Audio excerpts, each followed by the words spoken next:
Quisiera pedirle que por favor usted me acompañe en las escrituras a segunda de Timoteo, capítulo 2, versículo 1 al versículo 2. Y leemos la palabra del Señor, la cual declara: Tú pues, hijo mío, esfuérzate en la gracia que es en Cristo Jesús. Lo que tú has oído de mí ante muchos testigos, esto encarga a hombres fieles que sean idóneos para enseñar también a otros. Vamos, esfuérzate ¿en qué? En la gracia que es en Cristo Jesús. Y todo lo que tú has recibido, has oído, encárgalo a estos hombres fieles que sean idóneos también para enseñar a otros. Tú pues sufre penalidades como un buen soldado de Jesucristo, porque ninguno que milita se enreda en los negocios de la vida, a fin de agradar a aquel que lo tomó por soldado, y aquel que lucha como atleta no es coronado si no lo hace legítimamente. El labrador, para poder participar de los frutos, debe de trabajar primero. Considera lo que digo, y el Señor te dé entendimiento en todo. Sufre penalidades, esfuérzate en la gracia y encarga esto a hombres que sean fieles e idóneos. Hoy voy a enseñar la palabra del Señor y la temática en este día es fieles e idóneos. Fieles e idóneos. Qué interesante es el cuadro que plantea las dos epístolas o declaraciones de Pablo a Timoteo. Él era alguien que había tenido una gestión ministerial y estaba avanzada en cuanto a lo que tenía que ver con la realidad de la vida de Timoteo. Pablo era un entendido de la gracia del Señor, del diseño del Señor y del propósito de Dios para con su iglesia. Por eso vemos como Pablo es uno de los que más escribe referente a la instrucción de cómo debe de conducirse la iglesia de Cristo. Pero Timoteo era un hijo en la fe aventajado, que venía de un hogar en donde no todos eran creyentes. Su madre y su abuela habían modelado una fe pura y genuina. Por eso en un momento determinado, Pablo insta a Timoteo de que la fe que había en él debía de ser una fe pura, porque lo que él recibió como modelo y heredó de su madre y su abuela, Loida y Eunice, fue una fe pura y una fe sin fingimiento. Una fe no fingida, llama la Escritura. Él era hijo de una mujer creyente y tenía una abuela creyente, pero él tenía un padre griego que no entendía los lineamientos de fe, que se oponía a la fe de su hijo. Así que Pablo entonces adopta a esta persona como un discípulo y a alguien a quien identifica y reconoce como un hijo en la fe. Y él instruye a Timoteo para que Timoteo pueda fortalecer su vida, realizar la tarea del ministerio, pero a la misma vez también pueda manifestar la vida de Dios y reproducir la vida de Dios para con la iglesia y su generación. Esta era la realidad de la cual esta epístola tenía el propósito primario para ser manifestada. Esto implica que dentro de las instrucciones que Pablo da a Timoteo hay dos palabras relevantes, dos palabras rectoras, y las dos palabras declaran que debía de haber estas dos características: ser fieles y ser idóneos. Y es que una de las tareas más relevantes que todo ministerio debe de tener consiste en la responsabilidad y satisfacción de transferir por gracia a otros lo que por gracia de Dios hemos recibido. Aun si esto vino por medio de otros, la responsabilidad y la tarea es dar por gracia lo que por gracia hemos recibido. Esto involucra que Pablo instó a Timoteo como su discípulo de esta manera y le enfatizó sobre esta importancia. Y es que todos nosotros hemos recibido de parte de Dios por gracia un depósito. Hemos recibido de parte de Dios cantidad de aspectos de nuestra vida de fe, como lo son la salvación, como lo es la reconciliación, como lo es la redención, la vida en el Espíritu, la justicia, la paz y el gozo. Nada de lo que nosotros tenemos en nuestra vida de fe fue ganado por nuestro propio mérito o fue ganado por nuestro propio esfuerzo. De hecho, Efesios declara que la salvación es por gracia, que es un don, un regalo de Dios para que nadie se gloríe de ella. Esto no es por obras, no es por algo que nosotros nos ganamos, no fue por lo bueno que nosotros éramos, sino por la gracia de Dios manifestada a nuestra vida. Y si yo fuera a hacer una especie como de indagación de cuántos nos sentimos agradecidos con el Señor por lo que Él ha hecho en nosotros, por su gracia, puedo recoger una serie importante de aportes en este sentido. Ahora, la gran pregunta es, ¿qué tanto nosotros entendemos, valoramos y recibimos la gracia que Dios ha dado a nuestra vida? ¿Qué es lo que esta gracia ha logrado manifestar en nosotros? ¿Y qué tanto nosotros estamos reproduciendo o dando por gracia lo que por gracia recibimos? ¿Estamos nosotros manifestando la misma fidelidad para con el Señor que Él ha tenido para con nosotros? Así que el punto acá es que dentro de esta exhortación está el aprender a dar por gracia lo que por gracia hemos recibido. Pero Pablo usa una palabra muy relevante para introducirse en lo que tiene que ver con el contenido de esta epístola. Él dice, hijo mío. Por lo tanto, sugiere a Timoteo como alguien que ha nacido en la familia de Dios por medio de la vida de Cristo. Habla y describe la iglesia en un contexto de familia, donde hay un Padre Celestial, donde hay una representación del Padre Celestial, donde somos considerados hijos y somos considerados como hermanos para componer lo que se llama la familia en la fe. Primera de Corintios capítulo 4 versículo 15 afirma que Pablo mismo en un momento determinado habla y dice, porque yo os engendré por el Evangelio. Efesios capítulo 2 versículo 19 declara de la siguiente manera y dice que la iglesia es la familia de Dios. Por lo tanto, la iglesia no es un club de personas santificadas, es la familia de Dios en la tierra.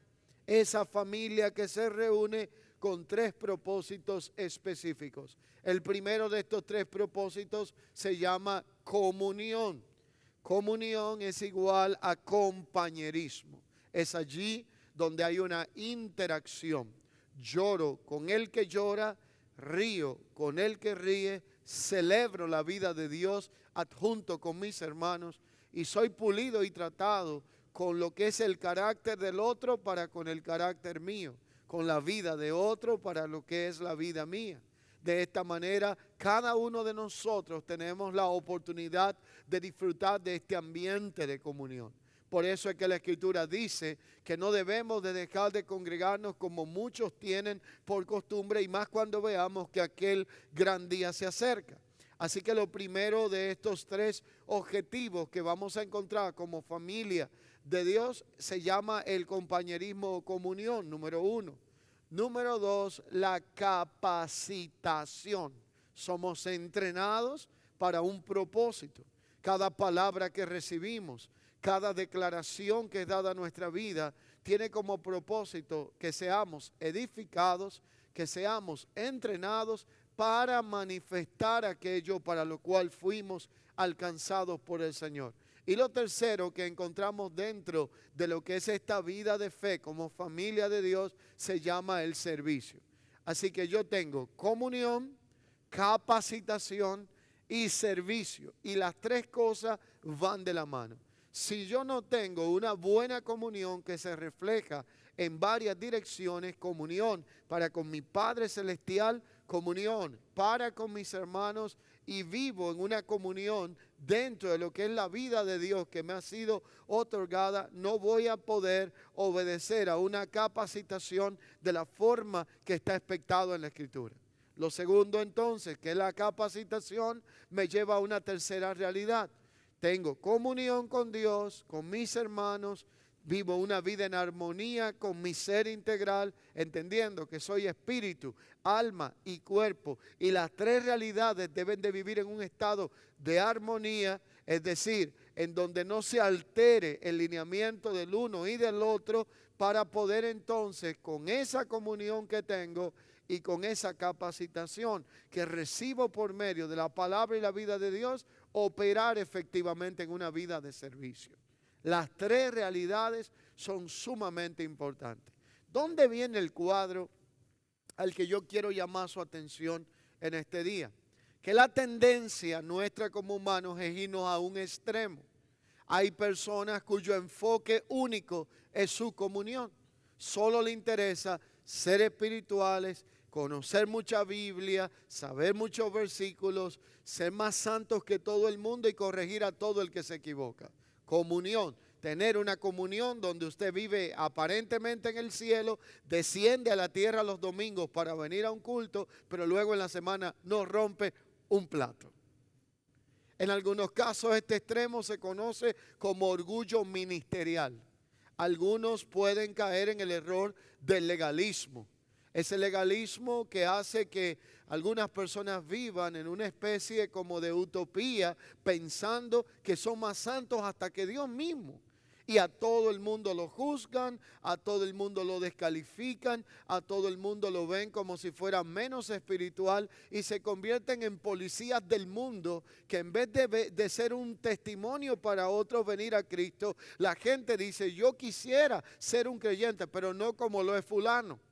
Todo lo critica, todo lo descalifica, para todo tiene un versículo para atacar y nunca usa la vida de fe para ganar a otros para el Señor, sino más bien para empezar a sacar en la Escritura una serie de reglas que permitan que otros sean juzgados y descalificados por lo que aparentemente no están haciendo conforme a esta realidad.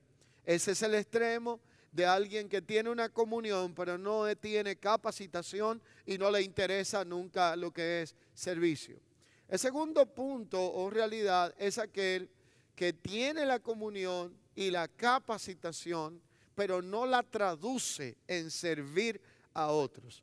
Entiéndase que la obra del ministerio que habla Efesios capítulo 4 versículo 11, cuando la Escritura dice que Dios ha constituido en el cuerpo 5 ministerios para la edificación de los santos y para que todos lleguemos a la estatura del varón perfecto que es Cristo, la obra del ministerio se traduce en servicio.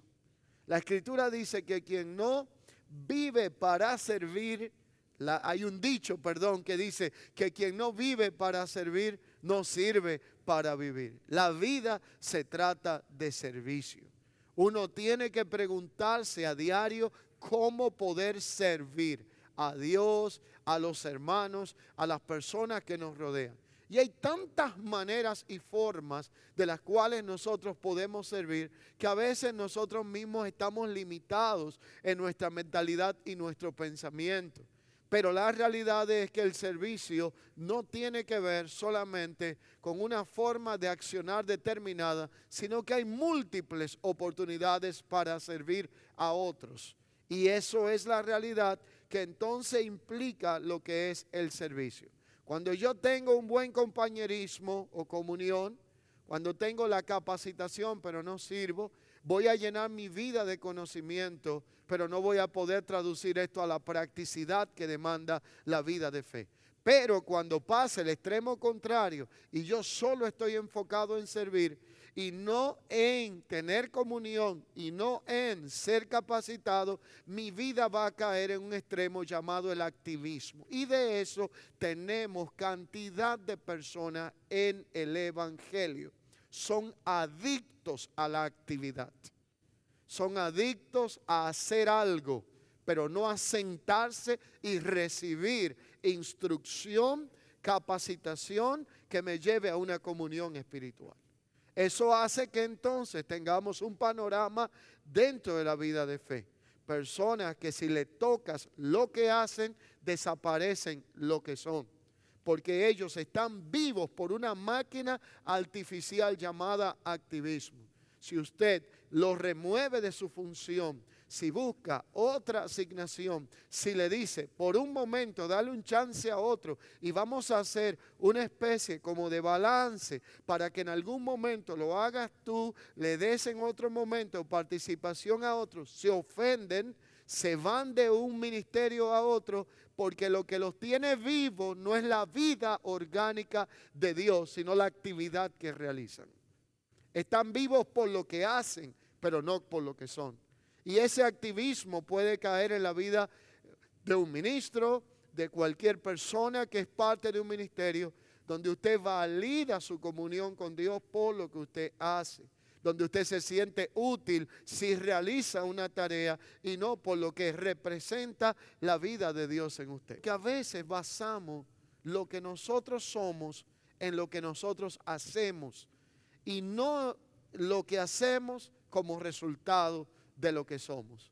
Dios pudiera quitarnos todo lo que nosotros tenemos, dentro de ello nuestras funciones, nuestra asignación, nuestras pertenencias. La pregunta es si nosotros amamos a Dios por lo que tenemos, por lo que nos da, por lo que hacemos o por lo que Él es para nuestras vidas. Así que cuando caemos en uno de estos extremos, podemos estar en el de la comunión y aquello que tiene que ver con la capacitación y convertirnos en personas insaciables de conocimiento. Queremos crecer, somos más santos que todo el mundo, pero nunca le servimos a nadie y no lo traducimos en la practicidad del servicio. El otro extremo es solo servir, hacer y hacer, pero no tener comunión espiritual. Un ejemplo similar se vivió en la Escritura cuando Jesús visitó la casa de un gran amigo llamado Lázaro, que luego en la historia aparece el evento de su muerte y luego de su resurrección por causa de la intervención de Cristo. Dos hermanas tenía Lázaro, una se llamaba Marta y una se llamaba María. Una de ellas tenía una buena intención. La intención era que cuando el maestro llegara había que hacerle comida. Y que comiera bien y que saliera lleno y que tuviera todo lo que se necesitaba en aquella visita. Así que siempre que él llegaba a la casa, ella estaba metida en la cocina.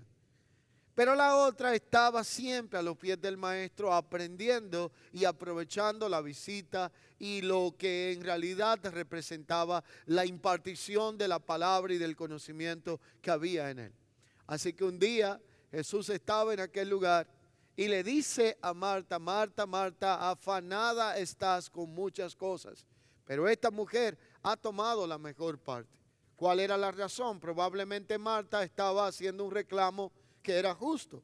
Marta decía, yo estoy aquí cocinando, atendiendo la cocina, preparando los platos, pendiente de aquellas cosas, en medio de cantidad de cosas, se me está quemando la tortilla, yo no sé, lo que fuera que estuviera cocinando, y tú estás allí sentada oyendo la Escritura, oyendo al maestro hablar. Qué bonito lo tuyo. Ven, todo el que tiene familias y hermanas y hermanos sabe de lo que yo estoy diciendo. Ven y suelta de un pronto eso y ayúdame. Y Jesús dice, Marta, Marta, tú estás afanada en muchas cosas, pero esta mujer, aunque tú la ves así, ha tomado la mejor parte, porque las dos representaban dos extremos.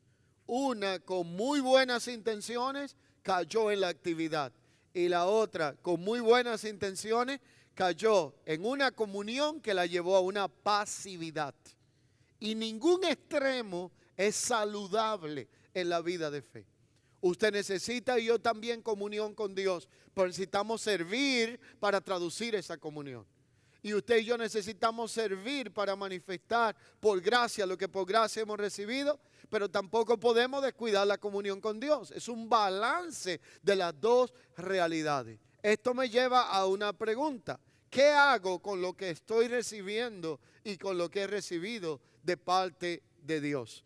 Y la única manera de entrar y formar parte de esta familia en la fe, de la que Pablo llama a Timoteo hijo en la fe, es por medio del nacimiento del Espíritu y de la palabra. Por eso Juan 3, de 5 al 6, declara: respondió Jesús, de cierto te digo que el que no naciere de agua y del Espíritu no puede entrar en el reino de Dios. Porque lo que es nacido de la carne, carne es, y lo que es nacido del Espíritu, Espíritu es. Así que entonces, la declaración de Pablo a Timoteo, luego de afirmar su identidad como hijo y pertenencia a la familia de la fe, es que le dice: esfuérzate en la gracia de Dios. Y aquí la palabra en inglés es be strong, en griego en dunamo o en, que significa dunamis y poder. Esto implica de que fortalecerse y esforzarse en la gracia se puede conocer o decir como ser fuerte. Esto es lo que demanda la Escritura cuando habla que tengamos un crecimiento continuo, una fuerza y resistencia que se puede reunir para seguir adelante. Fuerza y resistencia me llevará a avanzar y no apartarme de aquello en lo cual he creído. Esforzarse en la gracia va combinado de dos realidades. Diga conmigo: fuerza y resistencia. Por lo tanto, donde hay fuerza y resistencia, voy a tener como resultado sostenibilidad en el tiempo y no voy a apartarme de aquello en lo cual he creído. La siguiente declaración que le hace es: porque vas a tener que sufrir penalidades y soportar por causa del Evangelio de Cristo. Si hay algo que como creyentes debemos de aprender, es a sufrir y a soportar por la causa de Cristo. Hay situaciones que usted y yo vamos a tener que vivir precisamente por causa de Cristo. Hay rechazos que vamos a vivir por causa de Cristo. Hay críticas que vamos a enfrentar por causa de Cristo. Y hay personas a las que usted y yo no le vamos a caer bien, pero no tiene que ver con usted. No se preocupe, el problema está en causa de Cristo. Porque lo que usted es y usted representa en la luz le va a molestar a las tinieblas. Porque lo que usted es y usted representa en algún momento va a tratar de incomodar los ambientes en donde estamos. Y en medio de esa realidad debemos de aprender a sufrir y soportar por causa de Cristo. Y Timoteo, al igual que otros creyentes, se encontraban desalentados debido a la persecución que sufrían en su momento. La persecución de Timoteo comenzaba en su casa. Él era hijo de un padre griego y de madre hebrea y no entendía a su padre lo que era la fe de su hijo, porque los griegos tenían una influencia de una cultura politeísta, multiplicidades de dioses, mientras que los hebreos venían de una cultura monoteísta, donde un solo Dios y Señor era lo que ellos entendían como lineamiento de fe. Así que entonces él tenía situaciones. Ellos estaban viviendo situaciones y dificultades porque habían decidido creer y servir al Señor. Para poder entonces hacerlo, ellos habían tenido que enfrentar el sistema judaizante de su momento, y el judaísmo los perseguía, los descalificaba y los criticaba por causa de su fe. Por eso muchos de ellos estaban desalentados debido a la persecución que enfrentaban, y al igual que ellos, hoy en día nosotros necesitamos comprender que la vida de fe no es un juego, sino un campo de batalla. En la vida de fe no vamos a recibir solo halagos. En la vida de fe no solamente vamos a recibir reconocimiento, aceptación, sino también que vamos a recibir decepciones, vamos a recibir momentos de adversidad, de persecución, de diferentes situaciones que vamos a vivir, porque la realidad es que la vida de fe no es un tema de juego ni de pasatiempo, sino una especie de batalla en la que somos introducidos, pero la realidad es que la garantía es que en esta batalla la victoria le pertenece a nuestro Señor y nuestro Señor decidió entregárnoslas a nosotros. Por eso esta realidad nos fortalece y nos mantiene firmes hasta el final. Usted y yo no vamos a tener la fuerza para poder vencer si no es por medio de la gracia del Señor. Si no fuera por el Señor, no pudiésemos soportar y resistir contra las acechanzas del maligno, pero para ello también se nos ha equipado con lo que la Biblia llama toda la armadura de Dios, para que cuando llegue el día malo, para que cuando nos visite la adversidad, podamos resistir y habiendo terminado, poder obtener la victoria. Si usted puede, acompáñeme a Efesios capítulo 6, versículo 10 al versículo 18. Mira lo que dice la Escritura. Por lo demás, hermanos míos, fortaleceos en el Señor, en el poder de su fuerza.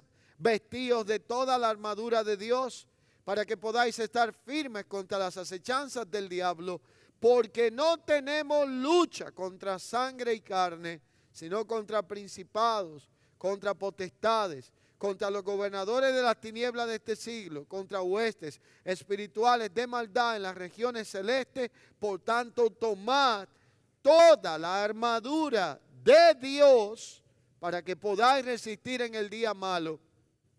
Y habiendo acabado todo, estad firmes, estad pues firmes, ceñidos vuestros lomos con la verdad, vestidos con la coraza de la justicia, calzados los pies con el apresto del evangelio de la paz, y por sobre todo tomad el escudo de la fe, con que podáis apagar todos los dardos de fuego del maligno, y tomad el yelmo de la salvación y la espada del Espíritu, que es la palabra del Señor, orando en todo tiempo con toda oración y súplica en el Espíritu, y velando con toda perseverancia y súplica por todos los santos. Toda la armadura de Dios nos ha sido dada para que podamos sufrir penalidades, soportar y habiendo acabado el día malo, poder estar firmes por medio de aquello que hemos sido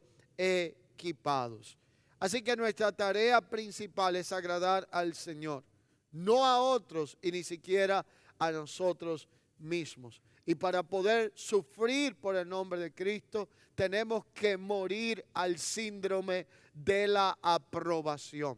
El buscar, el agradar a otros, el buscar, el agradarnos a nosotros mismos por encima del Señor, busca lo que es una tendencia peligrosa de nuestra generación que se llama síndrome de aprobación. Pero cuando buscamos agradar al Señor, hay otras cosas que saldrán sobrando. Allí es donde aprendemos a hacer la voluntad de Dios y no tenemos la necesidad de ser confrontados como en un momento lo fue Pedro cuando se le dijo que es mejor agradar a Dios antes que a los hombres. Y ante esta realidad, Pablo le encomienda a Timoteo y a nosotros una declaración sumamente puntual. Le dice entonces, encarga o deposita sobre hombres que tengan dos características: fieles y que sean idóneos. Encarga esto que tú has recibido. ¿Qué era lo que Timoteo había recibido? Había recibido el Evangelio de Jesucristo. Y cómo la Escritura considera el Evangelio de Jesucristo y cómo nosotros consideramos el Evangelio de Jesucristo. Para muchos de nosotros, aunque duela decirlo, el Evangelio es una experiencia religiosa. Cuando digo muchos de nosotros, estoy haciéndolo de una forma inclusiva, no excluyente. Para muchos de nosotros vemos el Evangelio como una especie de experiencia de la cual nosotros podemos decir que algunos sienten que la heredaron, porque sus padres fueron creyentes, sus antepasados fueron creyentes y por eso ellos son creyentes. Pero la Biblia describe el Evangelio como un tesoro. Y cuando la Escritura habla del Evangelio, lo plantea de esta forma. Dice, porque tenemos este tesoro en vasijas de barro, para que el poder y la excelencia sea de Dios y no de nosotros, que estamos atribulados, en aprietos, en apuros, perseguidos, mas no desesperados, llevando por todas partes las marcas en el cuerpo. Asimismo, como también en nosotros opera esta realidad, la vida de Dios está allí presente. ¿Cuál es el tesoro colocado en vasijas de barro? Es el Evangelio de Jesucristo. ¿Cuál es la vasija de barro? Es mi vida, la fragilidad humana, todo aquello que involucra la naturaleza humana, pero siendo dentro depositado la realidad divina por medio del Evangelio de Jesucristo. Por lo tanto, el Evangelio de Cristo en nosotros se convierte en un tesoro escondido en el lugar donde casi nadie se atreve a buscar. ¿Y por qué Dios decidió poner el tesoro más preciado en una vasija de barro? Porque precisamente nadie va a pensar que dentro del barro hay un tesoro. Los tesoros más valiosos se resguardan en los lugares más imponentes. Pero cuando los ladrones vienen, donde primero van es donde está la imponencia a buscar el tesoro. Pero el tesoro más grande de Dios en la tierra, que tiene que ver con este precioso, glorioso y poderoso evangelio, Dios dijo, lo voy a esconder en vasijas de barro. Lo voy a dejar dentro de personas que por fuera se vean débiles, que por fuera no aparenten nada, que parezcan derrotados, que se encuentren en apuros, en aprietos, en situaciones y en adversidades, pero que por dentro cargan algo poderoso, que es un tesoro que a simple vista no se puede percibir, pero habita dentro de ellos en esta realidad. Diga conmigo, me podrán ver derrotado, me podrán ver destruido por fuera como quieran, pero tengo por dentro un tesoro que se llama el Evangelio de Jesucristo, que va acompañado de la vida del Espíritu. Y por eso cualquiera se confunde, porque ve lo que tienes por fuera, pero no sabe lo que carga por dentro. Por el contrario de lo que era el sistema religioso de aquel momento, los sepulcros blanqueados, como les llamó Jesús, se veían bien por fuera, pero estaban secos, vacíos, como tumbas llenas de huesos secos por dentro. Pero el Evangelio es ese tesoro que debemos de proteger y cuidar. Y Pablo le dice a Timoteo, encarga, deposita el tesoro de la verdad del Evangelio que Dios te ha encomendado. Segunda de Corintios 4:7 es donde lo afirma. Pero tenemos este tesoro en vasos de barro, para que la excelencia del poder sea de Dios y no de nosotros. Por eso Pablo llama a la iglesia la columna y el baluarte de la verdad.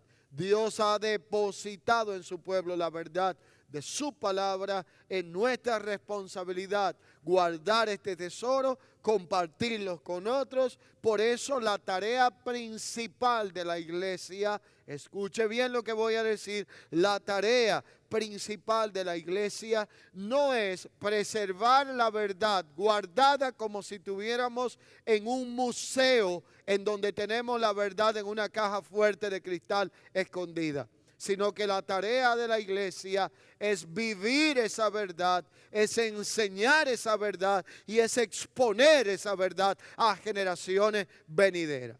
Timoteo fue exhortado y encomendado a guardar esta verdad, a encomendar esta verdad, a delegar esta verdad y depositar esta verdad que es la palabra de Dios, que es Cristo mismo, por medio del tesoro del Evangelio en una generación que pudiera reproducir lo que había recibido de parte del Señor. Por eso Timoteo entonces fue exhortado al punto cúspide de esta enseñanza. Era a quién iba a encomendar este tesoro y esta verdad. Y ese es el asunto. Dios tiene una verdad y un tesoro eterno que ha preservado por los siglos, y ahora en el tiempo presente Él quiere que nunca como nunca antes este tesoro sea puesto en evidencia, sea manifestado, sea dado a otros en un tiempo donde el mundo es gobernado por tanta mentira, por tanta media verdad. Se necesita que la verdad de Cristo y su palabra pueda ser expresada y manifestada, pero la pregunta es, ¿quiénes somos los que podemos llevar esta verdad y cuál es la demanda de Dios para poder representar esta verdad? Y allí es donde Él le encomienda esta verdad a hombres fieles y no a cualquier creyente, porque para Dios es importante la fidelidad que podamos tener hacia Él y hacia su palabra, porque fidelidad se traduce en ser confiable. Así que entonces la tarea y misión de la iglesia se entiende que trasciende las paredes de un lugar.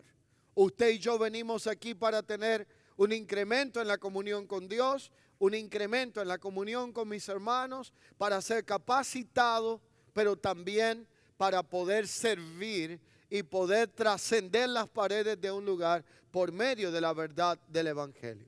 Por eso la misión de Dios es similar a su obra. Dios la hace, pero nosotros contribuimos en perfeccionarla y colaborar con Dios en lo que se llama la edificación. Y la misión que hemos recibido de parte de Dios no es una misión eventual, no es una misión circunstancial, sino que es una misión procesual. Yo no tengo un compromiso con Dios solo para hacer algo cuando viene un evento. No tengo un compromiso con Dios limitado a alguna circunstancia, sino que tengo un compromiso con Dios que continuamente va caminando en un proceso y se puede manifestar por medio de lo que se llama un tipo de cultura dentro del cuerpo de Cristo. Por eso cuando usted quiere conocer la cultura de un pueblo, tiene que mirar su culto, porque el culto es resultado de la cultura y lo que se hace en el culto expresa la cultura que gobierna nuestras vidas. Así que la labor de entrenar líderes es tan importante que no podía esta tarea limitarse solamente a Timoteo como pastor. Aquellos que habían sido entrenados, capacitados, también tenían que ejercer la labor de enseñar a otros y convertirse en reproductores de la vida de Dios y de lo que a ellos le había sido otorgado. El punto aquí es cuántos años llevamos nosotros recibiendo la palabra de Dios, cuánta escritura conocemos, cuántos entrenamientos hemos recibido, cuántos congresos, escuelas de formación, cursos y cantidad de cosas hemos hecho. El punto es cómo estamos reproduciendo aquello que hemos recibido, qué tanto estamos dando a otros por gracia lo que hemos recibido de parte de Dios. Usted dirá, pastor, pero es que yo no puedo subir a la plataforma porque usted lo hace y lo hace otro grupo. Pero ¿y quién dijo que la única forma de servir es aquí arriba? Hay cantidad de formas de poder pasar a otro y reproducir por gracia lo que por gracia hemos recibido. Y voy a citar el mismo ejemplo de Timoteo. Timoteo tenía una fe no fingida porque se la enseñó y modeló su madre y su abuela Loida y Eunice. La pregunta es, ¿por qué tenemos sociedades tan deterioradas hoy en día? La pregunta es, ¿por qué las cárceles en su mayoría están llenas de hombres y mujeres que cuando usted le va a predicar el evangelio, la mayoría le responden con un amén y le dicen, yo conozco eso, y cuando le dicen, ¿por qué tú conoces esto? Te dicen, porque yo fui a una escuela dominical, porque yo iba a un ministerio, a un lugar, a un servicio, cuando me llevaba mi mamá, mi tía, mi abuela o mis padres, y tú le preguntas, ¿y por qué estás aquí preso? Dice, bueno, porque de alguna forma esto no me funcionó. ¿Sabe por qué tenemos una sociedad tan deteriorada? Porque la mayoría de padres hemos delegado nuestro rol de formar y de enseñar a los maestros de la escuela y del colegio. Y termina siendo que el maestro pasa más tiempo en la semana con nuestros hijos que lo que nosotros le dedicamos a ellos. ya sea por trabajo, ya sea por responsabilidades. Hay más tiempo que tiene el maestro de la escuela con su hijo, doctrinando su cabeza, hablándole conceptos y principios que lo que usted y yo tenemos para dedicarle a ellos por alguna razón u otra. Y cuando lo tenemos, entonces no lo ejecutamos. Padres ausentes y una generación de huérfanos cibernéticos es lo que tenemos hoy en día. Que en vez de sentarse a enseñar valores y principios, están pegados de un celular que parecen niños con un juguete nuevo. O pegados de un internet viendo la vida de los otros, porque eso parece y suele ser muy interesante. ¿Cómo tenemos hoy día una realidad de hombres y mujeres de Dios que se pasan la vida semana tras semana diciendo amén y hablándole a todo el mundo la Escritura, pero no tienen un momento para sentarse con sus hijos, sean jóvenes, adultos o niños, y mucho menos con sus nietos para instruir su futura generación? Usted quiere dar una buena herencia, usted quiere tener un buen legado, usted quiere haber hecho un buen trabajo. Trate de ser un buen sacerdote en su casa, trate de ser un buen sacerdocio en su familia y luego entonces hablaremos de todo lo demás. Pero la realidad es que el servicio no tiene que ver solamente con lo que es el hacer un trabajo en una plataforma ministerial. No tiene que ver con lo que es un activismo, no tiene que ver con una eventualidad. Es cómo a diario yo puedo reproducir y dar por gracia lo que por gracia he recibido. La pregunta es si usted va a servir a Dios a través de manifestar la vida de Dios en el entorno de tu familia. No sabes si el que tienes hoy en tu casa, que es un niño travieso, inquieto, puede ser mañana el futuro presidente de una nación. No sabes si será el médico, si será el juez, si será el que vaya a promulgar leyes, si será aquel que dictará las reglas de la economía de un lugar, porque solo pensamos en el púlpito, pero no pensamos en una transformación integral. Y la realidad de la transformación integral es que Dios va a usar personas para colocarlo en diferentes escenarios y poder producir lo que se llama la expresión de la vida del reino. En pocas palabras, no se sirve a Dios solamente dentro de cuatro paredes. Cada vez que yo veo un juez que se sienta a recibir la palabra y luego emite veredictos justos, entonces veo el evangelio del reino avanzando. Cada vez que veo un médico sanar paciente y después decir, no fui yo, fue Dios que se glorificó a través de mi vida, estoy viendo el avance del evangelio. Cada vez que veo a alguien que marca la diferencia y reconoce que la gloria es de Dios, estamos viendo una vida de servicio que expresa el reino de Dios. Pero para ello tenemos que reformatear nuestra mentalidad. Para ello tenemos que entrar en una reforma de pensamiento. Y Pablo le dice a Timoteo, la labor de entrenar a estos líderes tiene que ser también la labor de enseñar a otros y que reproduzcan lo que ellos han recibido. Por eso vivimos en medio de una generación profundamente marcada por el egoísmo. Razón por la cual muchos creyentes se enfocan solo en aprender, en recibir, pero olvidan el reproducir la vida de Dios y dar a conocer a otros por gracia lo que por gracia hemos recibido. Comunicar la buena noticia de salvación por medio del evangelio no es solo tarea de algunos, sino compromiso de todos. Se resume a dar por gracia lo que por gracia he recibido. Y Mateo 10:8 declara lo siguiente: sanad enfermos, limpiad leprosos, resucitad muertos, echad fuera demonios, dad de gracia lo que por gracia recibiste. Por eso existe una misión ineludible que nos ha sido encomendado como hijos de Dios y representantes de su reino, la cual consiste en dar lo que hemos recibido por medio de dar a conocer la buena noticia de lo que Dios ha hecho en nuestras vidas. Pero esta tarea tiene dos vertientes relevantes.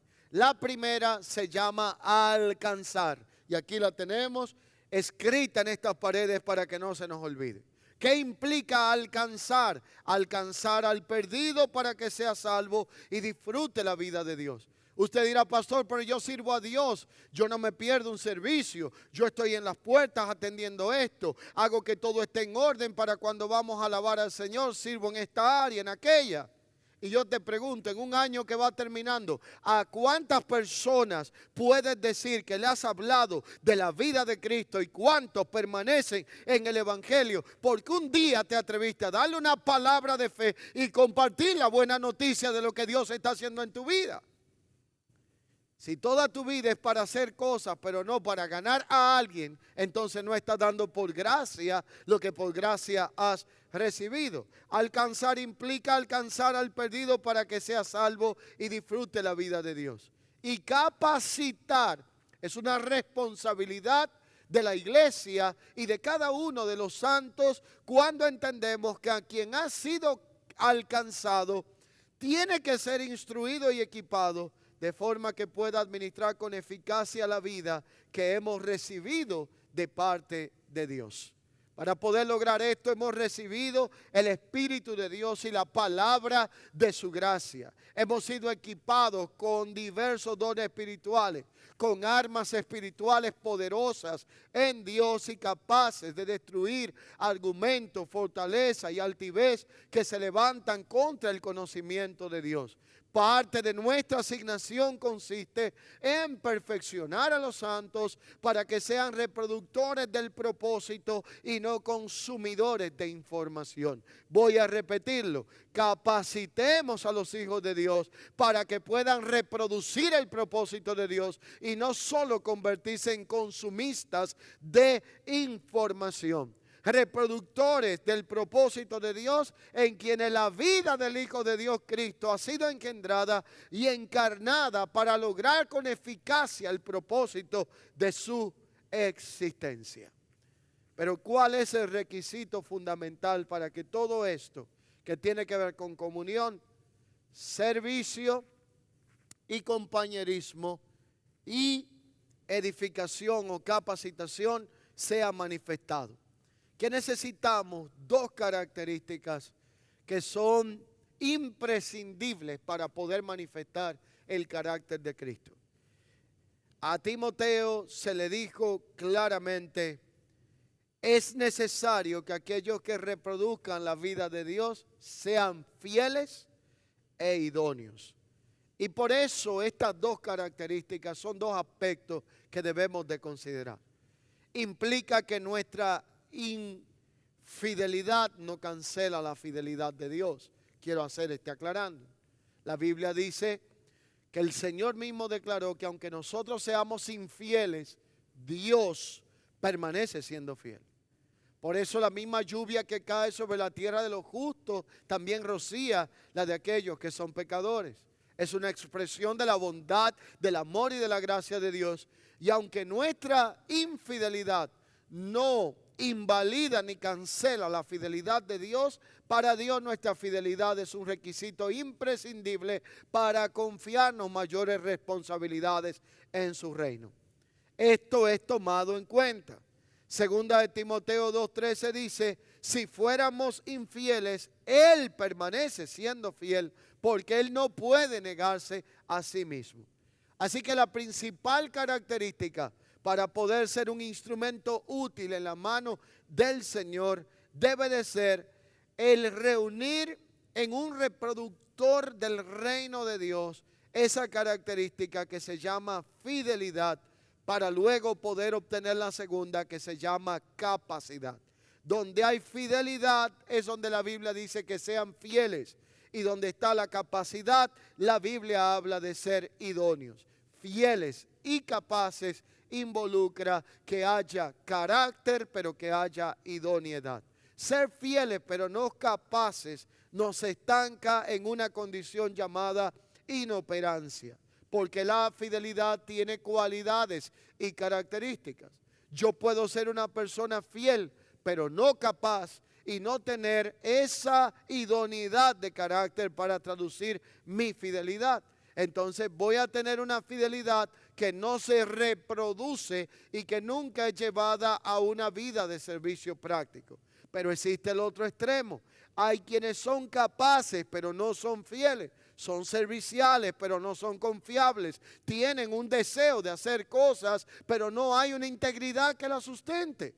Ser fieles, pero no capaces, nos lleva a la inoperancia. Pero ser capaces, pero no fieles, nos inhabilita para poder ser confiables en cuanto a la expresión del propósito que se nos ha confiado.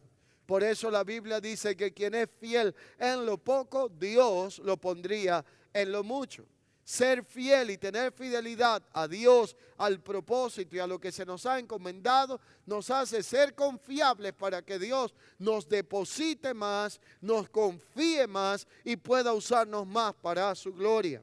Qué importante es entender esta dinámica en función de desarrollar la vida del reino, de poder operar en un espíritu recto, con integridad. Ahí esto va en cuanto a la doctrina que se enseña. Todo lo que tiene que ver con un espíritu correcto traerá una reproducción de enseñanza correcta. Y hay creyentes que tienen la enseñanza correcta, pero el espíritu incorrecto, por tanto, tienden a multiplicar en la vida de otros su propia naturaleza. Lo voy a explicar de esta forma. Usted puede hacer todo el servicio que quiera, pero si no doma su lengua y anda criticando a los demás, su servicio será afectado y empañado por su fidelidad. Si usted de alguna forma u otra no puede manifestar amor para con sus hermanos, no puede manifestar misericordia para con sus hermanos, todo aquello que hacemos cae puramente en una condición de activismo. Existe un principio que declara lo siguiente: enseñamos lo que sabemos, pero reproducimos lo que somos. Usted y yo podemos enseñar lo que conocemos, pero no vamos a dejar de reproducir otra cosa que lo que usted y yo somos. Y Jesús a esto lo llamó de esta manera diciendo: por sus frutos los conoceréis. Por eso, hablando del sistema de su tiempo, dijo: por eso hagan como ellos dicen, pero no como ellos hacen, porque ellos pueden enseñar lo que saben, pero solo podrán reproducir aquello que son. Por eso 2 Corintios capítulo 3, versículo 1 al 3 declara: ¿comenzamos otra vez a recomendarnos a nosotros mismos? ¿O tenemos necesidad, como algunos, de cartas de recomendación para vosotros? Nuestras cartas sois vosotros, escritas en vuestros corazones, conocidas y leídas por todos los hombres, y siendo manifiesto que soy carta de Cristo, expedida por nosotros, escrita no con tinta, sino con el Espíritu del Dios vivo, no en tablas de piedra, sino en tablas de carne, del corazón. Por lo tanto, somos cartas abiertas. Usted y yo somos cartas abiertas. ¿Y qué representa esto? ¿Y qué significa el ser una carta abierta? En una carta abierta ya no hay un misterio, ya no hay un secreto, porque todo se sabe de ella.